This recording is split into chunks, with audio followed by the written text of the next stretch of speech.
Welcome back to Firestone Forge. Today, this happens. A couple of friends at an SCA event here at the library. Stick around.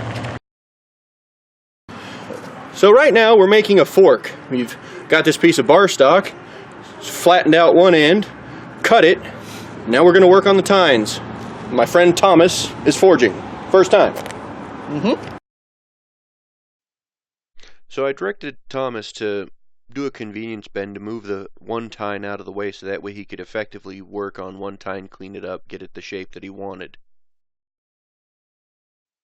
Once the convenience bend was in place, he started working on the tines, lengthening it out, shaping it, and making it the proper profile that he wanted. The next phase was to use the horn of the anvil to add a sweep back at the base of the tines, so that way each tine would have a little bit of space in between it. It would actually create a U shape. It's one of those processes that it takes a few times to do, as well as you want to keep your project nice and square.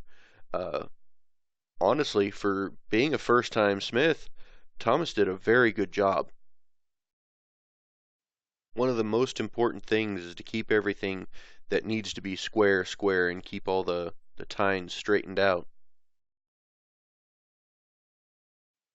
After getting the tines to the shape that he wanted, he moved on by cutting the rest of the fork off the bar stock and then started shaping a spike onto the back of the fork.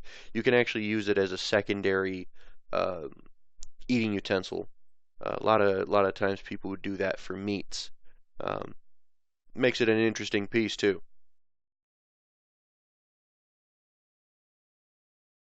Now I'd like to point out, for a first-time smith, to taper, flatten, twist. I forgot to mention that we put a twist in there. He did that himself. And cutting, hot cutting, you know, and all these different processes. For a first-time smith, he did a very good job. This is all stuff that takes a while to learn, and he picked it up fairly quick.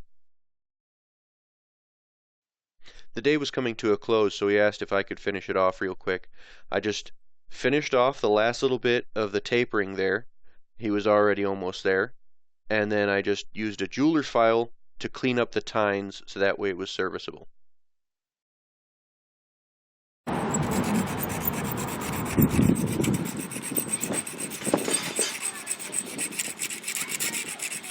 Anything's a fork if you use enough force. Well, that is true.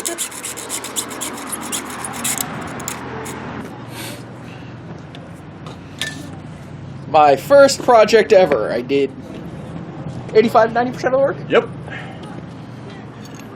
Congratulations, Thomas. Woohoo! Now I'm a master blacksmith. No, but blacksmith skill increased by 100. Alright, so it had a lot of fun today at the Sandpoint Library. SCA, Adrian Empire, a bunch of different medieval groups and stuff like that, but forged out here all day. A lot of people came by, a lot of fun. So you never know what may happen. A lot of people interested in blacksmithing and taught a little bit too, so it was a great day. Check you guys later.